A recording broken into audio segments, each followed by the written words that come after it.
Boa tarde. Já é oficial, o Presidente da República indigitou António Costa como Primeiro-Ministro. A confirmação foi dada pela Presidência minutos depois de terminar a reunião com o Secretário-Geral do PS. No comunicado, Cavaco Silva explica que a possibilidade de manter o Governo em gestão foi rejeitada pelas personalidades que ouviu em Belém. O Secretário-Geral do PS ainda não fez qualquer declaração. Costa voltou esta manhã ao Palácio de Belém, eram 11 horas, quando começou a reunião. Uma hora depois deixou o Palácio em silêncio, mas já como futuro Primeiro-Ministro. É para o Palácio de Belém que seguimos em direto. Tiago Contreiras, boa tarde. Que outras explicações deu a Presidência para esta decisão de Cavaco Silva? Boa tarde, foi uma explicação curta e concisa. Cavaco Silva entendeu indigitar António Costa para o cargo de Primeiro-Ministro de Portugal após essa ronda de audições, onde concluiu que manter Passos e Portas em gestão não corresponderia ao interesse nacional e depois de ter tomado nota das explicações dadas por António Costa às dúvidas colocadas na véspera pelo Presidente da República. É um curto comunicado lacónico com 5 parágrafos, de onde sobressaem estas 2 notas. O processo, a partir daqui, pela vontade de António Costa, será muito rápido.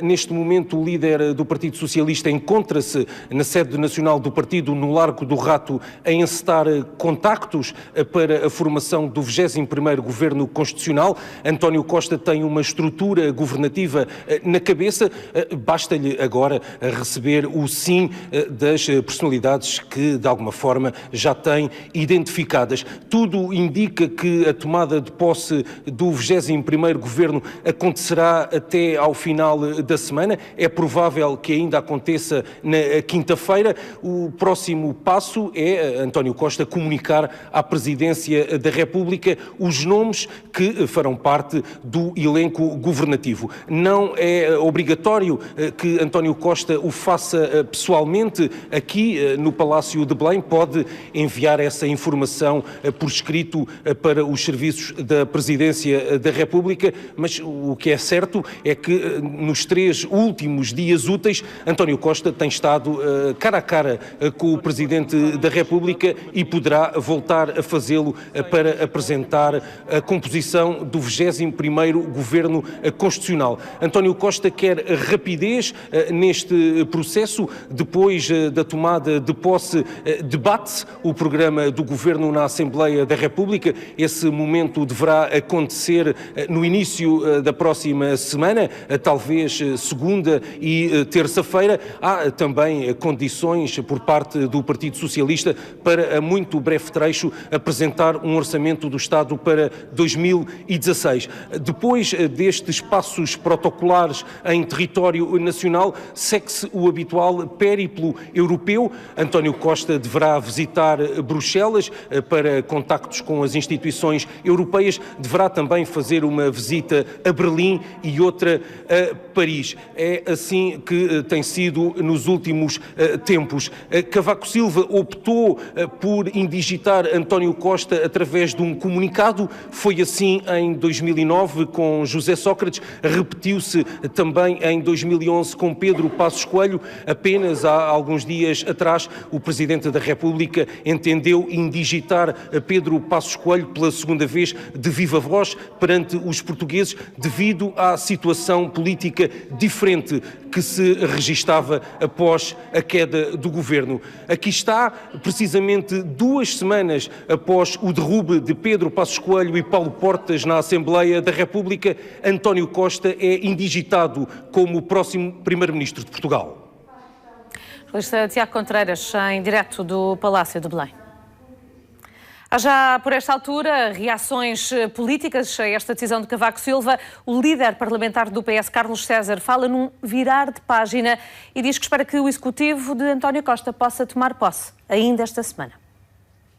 Quero, nesta circunstância, em nome do PS, renovar o nosso compromisso do melhor relacionamento institucional com todos os órgãos de soberania, renovar também o compromisso programático do Partido Socialista que foi firmado junto dos eleitores, e também honrar os compromissos decorrentes dos acordos que foram firmados com os nossos parceiros nesta nova fase que se abre ao país. Queria dizer-vos que iniciamos este processo com muito entusiasmo, com muita confiança nos portugueses e com muito orgulho em Portugal. É hora de trabalharmos, espero que ainda esta semana o Governo possa tomar posse, que na próxima semana o programa de Governo venha a ser aprovado aqui na Assembleia da República e o Governo de pleno direito possa dar início a um virar de página que reclamamos ao longo destes últimos meses. O PCP diz que com a indigitação de António Costa fica consumada a derrota do PSD e do CDS.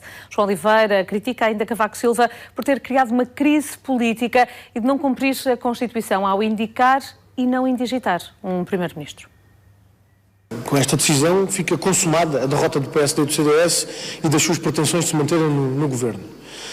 Por outro lado, há ainda a registar que, depois de ter criado uma crise política com a nomeação de um governo do PSD e do CDS que não tinha condições sequer para entrar em funções, o Presidente da República acaba por confirmar que tentou, até ao último momento, manter o PSD e o CDS no poder. Um terceiro aspecto tem que ver com o facto de, indigitado António Costa, não podemos deixar de assinalar que o Presidente da República, até nos termos em que se refere a essa indigitação, acaba por fugir àquilo que são as obrigações do cumprimento da Constituição, substituindo a indigitação do Primeiro-Ministro por uma indicação de um Primeiro-Ministro.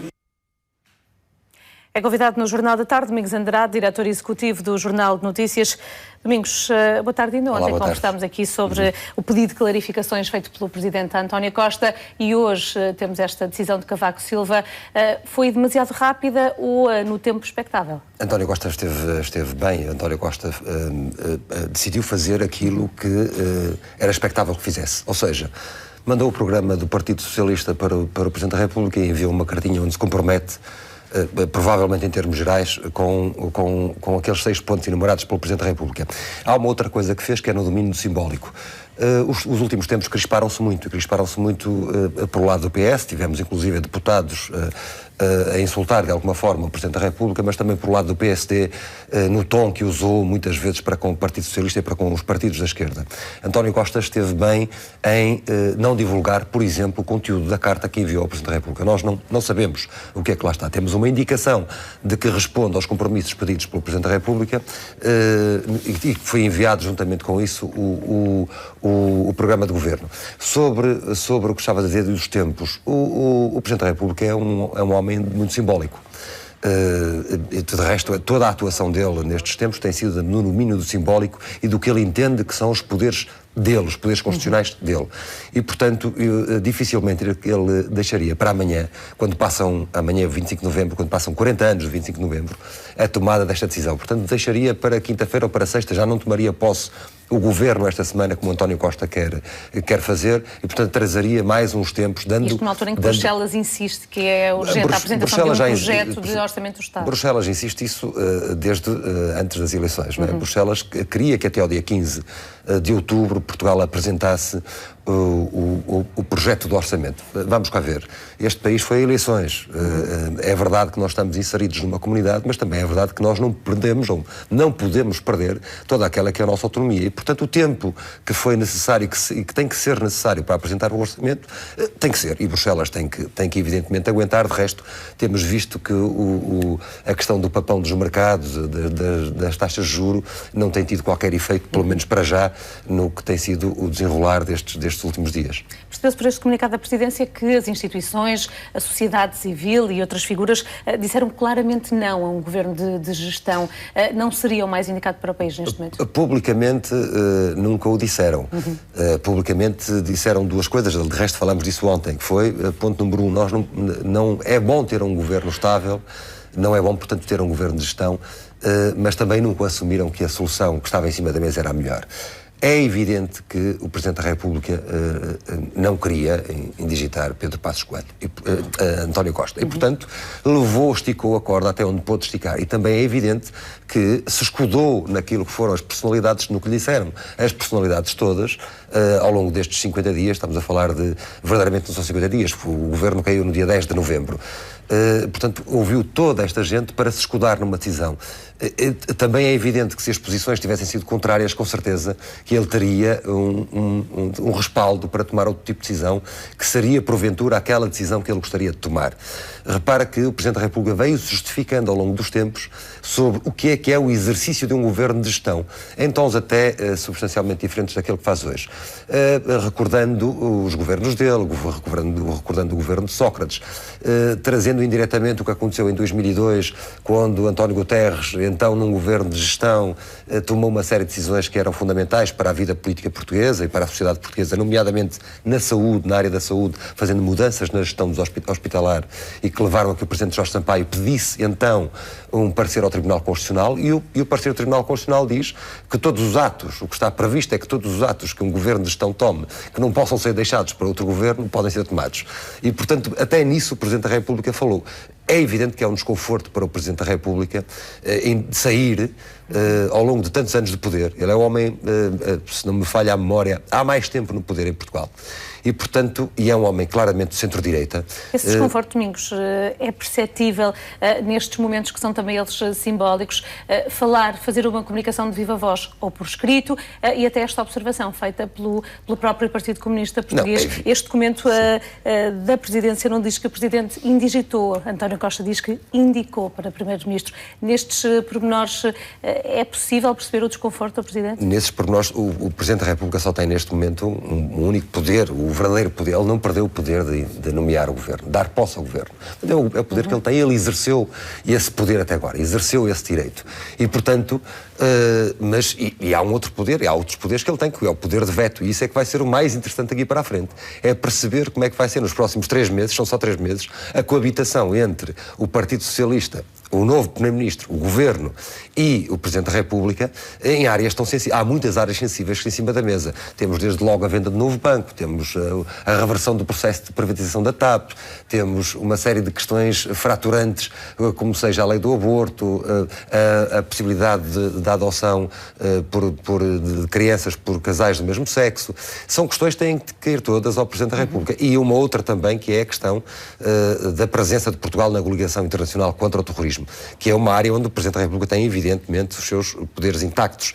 E, portanto, tudo isto vai ser interessante perceber, porque não creio que o Presidente da República deixe a vida fácil a António Costa para os próximos tempos.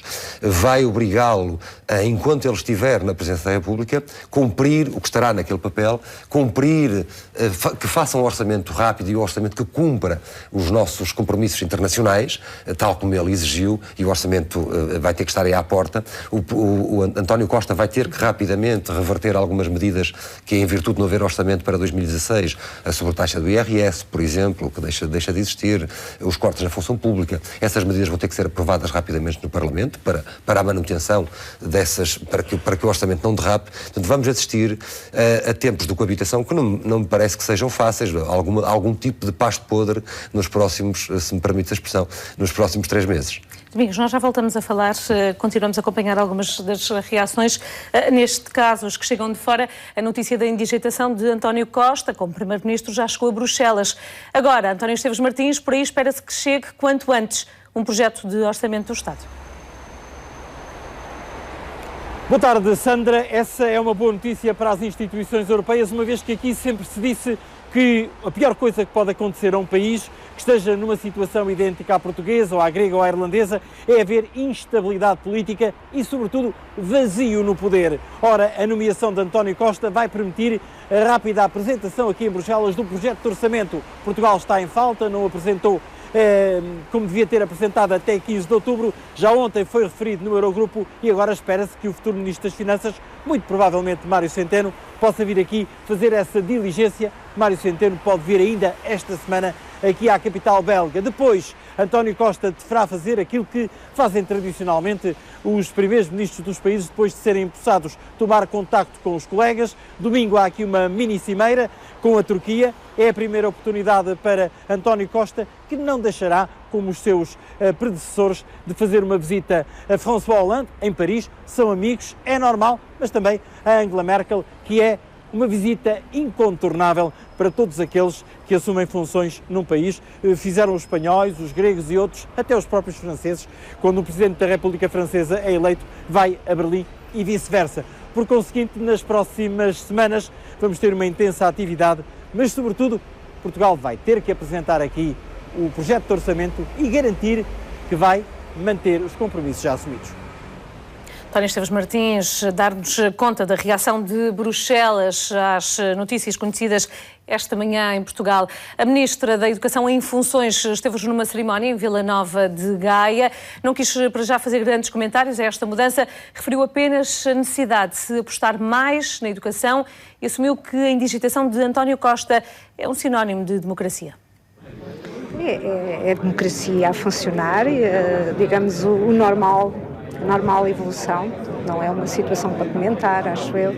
Todos queremos uma escola melhor e que uma escola melhor é um objetivo inacabado e que nós precisamos de uma educação, precisamos naturalmente de apostar na educação para conseguir ter uma sociedade mais forte, com maior conhecimento e sobretudo com valores que nos possam afirmar num mundo que está em mudança, numa Europa que ela própria está a viver momentos turbulentos, não é? E portanto eu acho que a educação é um contributo fundamental para Portugal e para as gerações futuras. Recuperamos agora no Jornal da Tarde uma conversa informal que o hoje indigitado Primeiro-Ministro manteve com a jornalista da RTP, Fátima Campos Ferreira. Um trabalho emitido em setembro deste ano, altura em que António Costa defendeu que a política tem de passar pelo crivo da consciência. Nesta praia estão os verões da sua infância. É verdade. Eu passava metade do verão com a minha mãe, metade com o meu pai. E metade com o meu pai era aqui, sempre aqui nesta praia de Valcentiano. O seu pai, Orlando Costa, escritor, é que assentou arraiais também aqui no Carvoeiro. Exatamente, ele descobriu esta zona aqui nos anos 50, é uma zona ainda praticamente virgem, e foi sempre a praia de eleição dele. Portanto, eu, como no verão me dividia entre a minha mãe e o meu pai, eu acho que aqui percebemos um pouco como este embate do mar com a terra, não é? É um embate que se fez durante milénios e que se fará durante milénios e que vai alterando as coisas. Mas a política e a estratégia às vezes é dura, às vezes até é contraditória. Que espaço dá à consciência quando traça uma estratégia? Mas eu acho que nós temos que nos sentir fundamentalmente bem com a nossa consciência e sentimos que estamos a percorrer o caminho certo. Sabe que a democracia tem uma enorme vantagem, é que a decisão final é do cidadão. Portanto, aquilo que o político tem que fazer é conseguir enunciar uma estratégia, procurar comunicá-la, procurar explicá-la, esclarecer as dúvidas, responder às perguntas que as pessoas fazem, criar confiança nas pessoas para seguirmos um caminho e depois ter a persistência, a força e a determinação de conduzir esse caminho. É possível agir em função da sua consciência em política? É essencial. Não é possível, é essencial. E, felizmente, ao longo destes anos, não me lembro de nada que tenha violado a minha consciência. Chegar aqui ao cimo da falésia custa, Dr. António Costa. Mas é uma tentação. Nós temos de fazer nos próximos anos aquilo que não fizemos durante décadas. E isso implica muita persistência. Acha que está preparado para tudo? Não sou um inexperiente. Portanto, e cada passo que dei na vida, felizmente, dei sabendo que o podia dar. Nem toda a gente saberá, mas eu recusei pastas governativas no passado, em momentos que achei que não estava preparado para as poder assumir. Hoje, se dou este passo, é porque sinto, tenho confiança, que estou preparado e tenho condições para o poder fazer. Pouco passava do meio-dia quando a Presidência da República emitiu o comunicado a explicar a decisão de Cavaco Silva para indigitar António Costa para o cargo de Primeiro-Ministro. Acabou a expectativa e a comunicação está clara na página da Presidência da República. O Presidente da República indicou o Secretário-Geral do PS para Primeiro-Ministro. Argumentos? Desde logo, o facto de a continuação em funções do 20º Governo Constitucional, limitado à prática dos atos necessários para assegurar a gestão dos negócios públicos, não corresponder ao interesse nacional. Ora, nas circunstâncias atuais, tal situação prolongar-se-ia por tempo indefinido, dada a impossibilidade ditada pela Constituição de proceder até ao mês de abril do próximo ano à dissolução da Assembleia da República e à convocação de eleições legislativas. Esta decisão foi tomada então porque o Presidente da República tomou devida nota da resposta do Secretário-Geral do Partido Socialista às dúvidas suscitadas quanto à estabilidade e durabilidade de um governo minoritário do Partido Socialista no horizonte temporal da legislatura. Perante todas estas razões, António Costa será o próximo Primeiro-Ministro de Portugal. O Partido Social Democrata prepara-se para reagir à decisão do Presidente da República. É para a sede do PSD que seguimos em direto. Uma conferência de imprensa acompanhada pela jornalista Patrícia Machado. É verdade, o vice-presidente do PSD, Marco António Costa, prepara-se então para reagir. Aí está a mais recente decisão do Presidente da República. Boa tarde, senhores jornalistas. Na sequência da nota oficial divulgada pela Presidência da República, através da qual se informa o país sobre a indicação do Dr. António Costa como Primeiro-Ministro, o PSD vem expressar a seguinte posição. Ponto 1. O governo democraticamente escolhido pelos portugueses nas eleições de 4 de outubro foi derrubado no Parlamento em 10 de novembro pelo Partido Socialista, que se aliou para esse efeito aos restantes partidos minoritários da esquerda radical e ao PAN. Ponto 2. Recorda-se que esta opção do PS foi tomada, apesar dos esforços do PSD e do CDS, no sentido de poderem chegar a um compromisso com os socialistas que permitissem que uma maioria maior, de inspiração europeia e atlantista, apoiasse no Parlamento a escolha que os portugueses fizeram nas eleições e que assim se evitasse uma crise política.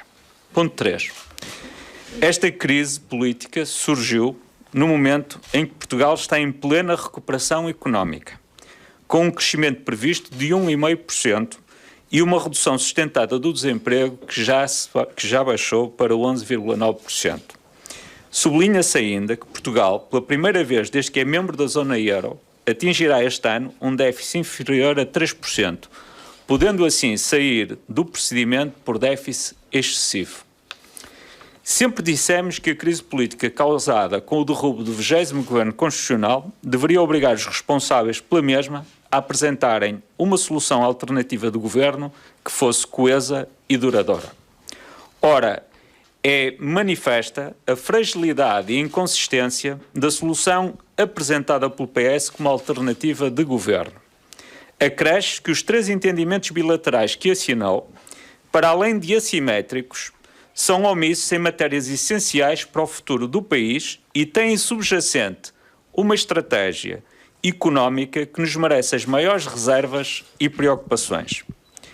Respeitamos as decisões do Sr. Presidente da República, que, como é óbvio, teve de encontrar uma solução de recurso para responder a uma crise política grave e inédita nestes 40 anos de democracia e cujas alternativas poderiam representar um custo maior para Portugal. Respeitando a decisão do Sr. Presidente da República, não queremos deixar de sublinhar, no entanto, que esta nova solução do Governo não conta com o nosso apoio político, apenas responsabilizando o PS e os partidos da esquerda radical que com ele se comprometeram para sustentar politicamente o futuro Governo no Parlamento. Repito, respeitando a decisão do Sr. Presidente da República, não queremos deixar de sublinhar, no entanto, que esta nova solução de Governo não conta com o nosso apoio político, apenas responsabilizando o PS e os partidos da esquerda radical que com ele se comprometeram para sustentar politicamente o futuro Governo no Parlamento. O PSD, apesar desta sua posição clara de não apoio, não quer deixar de desejar democraticamente os melhores votos para o desempenho do futuro governo no interesse dos portugueses. Estou à disposição dos seus jornalistas para responder a qualquer coisa. Da RTP perguntava-lhe, tendo em conta aquilo que acabou de expor, se acredita sinceramente que o Sr. Presidente da República terá ficado devidamente esclarecido com as dúvidas, com as respostas do Partido Socialista. Não se terá sentido o Sr. Presidente da República também um pouco forçado a esta decisão?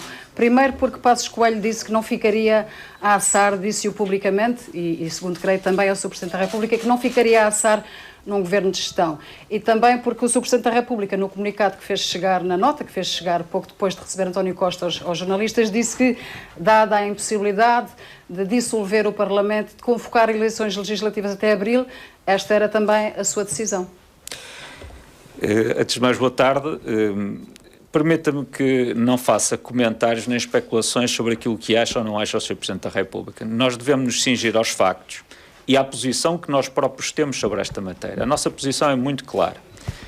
É óbvio que foi criada uma crise política pelo Partido Socialista com o objetivo de chegar ao poder. Para isso, preferiu aliar-se à esquerda radical minoritária no Parlamento para derrubar o governo que foi legitimamente escolhido pelos portugueses a 4 de outubro. Com isso, tinha-se comprometido previamente a esse derrubo a apresentar uma solução que fosse duradoura, coesa e que garantisse aos portugueses governabilidade. Aquilo que nós assistimos hoje, julgo que todos os portugueses têm uma leitura simplificada dos acordos que foram, ou dos documentos que foram assinados entre o Partido Socialista e os outros partidos que derrubaram o 20º Governo Constitucional, é que para além de haver uma assimetria entre o conteúdo desses documentos, eu até acrescentaria que para além da assimetria haverá alguma contradição em algumas matérias, aquilo que nos parece claro é que há uma omissão objetiva sobre temas que são fundamentais e que são temas que têm a ver com o futuro de Portugal. E, portanto, aquilo que nós hoje aqui dizemos com todas as letras é que não concordamos, nem subscrevemos, nem apoiamos politicamente esta indicação e este governo que o Dr. António Costa irá chefiar. Essa é uma responsabilidade, o apoio político e parlamentar a esse governo é uma responsabilidade exclusiva dos partidos que subscreveram os acordos conjuntos com o Partido Socialista e os documentos conjuntos com o Partido Socialista, e essa decisão futura, e as decisões futuras desse governo que careçam de apoio político e parlamentar seguramente serão garantidas por tais partidos que fizeram a subscrição desses documentos. E, portanto, aquilo que nós nos temos que cingir aos factos, e os factos demonstram que a democracia foi encurralada e foi subvertida a vontade popular dos portugueses que no dia 4 de outubro, de forma muito clara, escolheram para Primeiro-Ministro o Dr. Pedro Passos Coelho. Como se recordam todos, os debates que nós tivemos nas rádios e nas televisões foi entre o Dr. Passos Coelho e o Dr. António Costa, não foi entre os deputados que se concorriam em todas as listas, os 230 deputados que os partidos apresentavam em todas as listas, para os diferentes lugares. E, portanto, os portugueses escolheram para Primeiro-Ministro o Dr. Pedro Passos Coelho, face à circunstância excepcional que hoje vive o país, sob o ponto de vista constitucional, de haver o designado semestre branco, sob o ponto de vista constitucional, que é a paralisia dos poderes do Sr. Presidente da República, de poder dissolver o Parlamento e convocar novas eleições para que se devolvesse a palavra aos portugueses, face ao bloqueio que foi feito no Parlamento pela nova maioria de esquerda que se juntou, que se agremiou para bloquear o funcionamento do país, e o Partido Socialista está a liderar essa maioria de esquerda, que esteve a bloquear, enfim, a aprovação do programa do governo, 20º Governo Constitucional. Aquilo que, obviamente, está em cima da mesa é uma crise política com os contornos que nós hoje conhecemos. Cabe agora ao Partido Socialista responder perante o país, assumir as suas responsabilidades, responder perante o país e garantir que o ciclo de crescimento económico, de recuperação do emprego, que está assente em muitos dos esforços que os portugueses fizeram nos últimos 4 anos, não sejam lançados pela janela fora e que não sejam colocados em perigo exclusivamente por vontades populistas e demagógicas de querer tomar decisões que, na nossa ótica, não correspondem ao rigor e à responsabilidade que é devida no tempo que ainda vivemos. A reação do vice-presidente do PSD, Marco António Costa, à decisão do Presidente da República de indigitar António Costa para o cargo de Primeiro-Ministro. Domingos Andrade, uma nota para esta reação do PSD? Lembras-te ontem, quando falamos aqui, que se António Costa não fosse indigitado, iria adotar uma estratégia de vitimização. O PSD vai claramente fazer isso nos próximos tempos. Hoje o que Marco António Costa está a fazer é deixar uma marca sobre como é que está o país. Diz ele, a redução do desemprego, crescimento de 1,5% e o déficit inferior a 3%. Vamos a ver como é que chegam as contas até ao final do ano, porque já vimos que algumas destas coisas não são bem assim. Por exemplo, era previsível, e falámos ontem disso também, haver uma devolução da sobretaxa de IRS e, pelos vistos, agora a devolução é zero. Como enfim, temos uma série, como o negócio da TAP, que também falámos ontem. Vamos ver como é que é. De qualquer modo, e este é o discurso que vai vingar no PSD para os próximos meses. Não haja dúvida nenhuma sobre isso. E eu creio que o interessante vai ser perceber o que é que vai acontecer ao governo e o que é que António Costa vai fazer. Na minha perspectiva, António Costa vai, ao contrário do que estamos a pensar, ou à espera, vai criar um governo forte, muito forte, mas sobretudo um governo que vai governar ao centro. E governar ao centro, recuperando uma parte do eleitorado que hoje está completamente dividida, que se extremou, não é? Este ato inusitado, esta forma diferente de nós encararmos umas eleições, extremou completamente aquele eleitorado, sobretudo o eleitorado do centro, que tendia a votar num lado ou no outro, castigando um partido ou outro, votando também nas suas extremidades para que não houvesse uma maioria, e esse eleitorado ficou um bocadinho perdido no meio disto tudo. E António Costa vai querer fazer uma política, na minha perspectiva, vai querer fazer uma política e um governo que seja absolutamente eficaz, aproveitando, sobretudo, um estado de graça que não vai ter, mas alimentando esse estado de graça e fazendo com que o governo dele seja um governo ao centro com benesses para os portugueses. Porque parece que não há dúvidas que vamos chegar rapidamente, que vamos ter eleições mais tarde ou mais cedo. É nisso que aposta, pelo menos, Nós já voltamos o a PSD. conversar, interrompo o teu raciocínio para seguirmos para a Assembleia da República, onde Luísa Apolónia dos Verdes está já a falar aos jornalistas. República. Lamentamos, contudo, que esta decisão não tenha sido tomada mais cedo. Havia todas as condições para que o Sr. Presidente da República tivesse tomado esta decisão mais cedo, tal como os Verdes denunciaram na altura. Foi uma perda de tempo e, neste momento, queremos que o país está então em condições de retomar uma normalidade no funcionamento das suas instituições e, designadamente por parte dos Verdes, aquilo que nós dizemos é que tudo faremos para contribuir para uma mudança de políticas e para forçar este país a uma mudança de políticas que é absolutamente inevitável, no sentido de pôr para trás aquilo que é já um passado e, num futuro, dar presente e esperança às pessoas e aquilo que os portugueses reclamaram. E será um governo para toda a legislatura?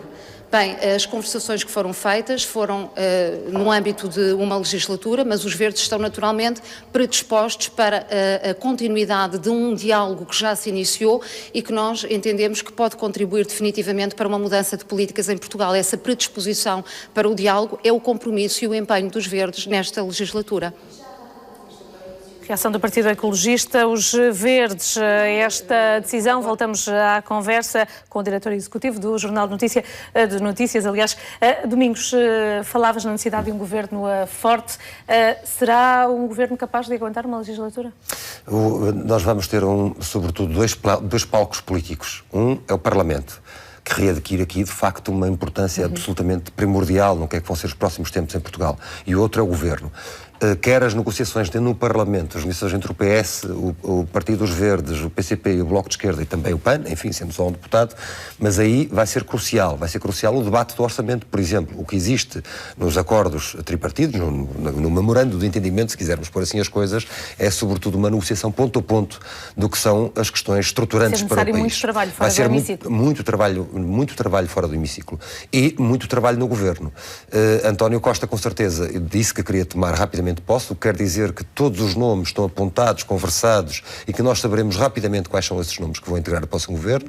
Quererá fazer um governo eficaz que de alguma forma não deixe de fora a esquerda que não está integrada, a esquerda do PS que não está integrada no Partido Socialista, e estando no governo, tendo estado integrado, se estivesse integrada, evidentemente que daria outras condições de durabilidade e de estabilidade a um governo. O António Costa tem, no entanto, demonstrado nestes dias pós-eleitorais que é um melhor político do que aquilo que demonstrou durante a campanha eleitoral, com algumas coisas que foram desastradas. Isso também parece absolutamente evidente. O que quer dizer que este António Costa que nós temos assistido nos últimos dias, nas últimas semanas, é um António Costa que vai para o governo com vontade de ficar muito tempo. A questão é que o PSD, vinha daí o que estávamos a falar há pouco, está apostado justamente no contrário. Pedro Passos Coelho, de resto, disse várias vezes: não abandono o meu país, vou ficar a assistir e a ajudar o meu país. Vai ficar a ajudar, não ajudando um governo do Partido Socialista, mas acreditando que esse governo acabará por cair, porque tarde ou cedo haverá contradições insanáveis entre aquilo que são os programas e as matrizes de cada um dos partidos da esquerda. Domingos Andrade, obrigada. Obrigado. Boa tarde.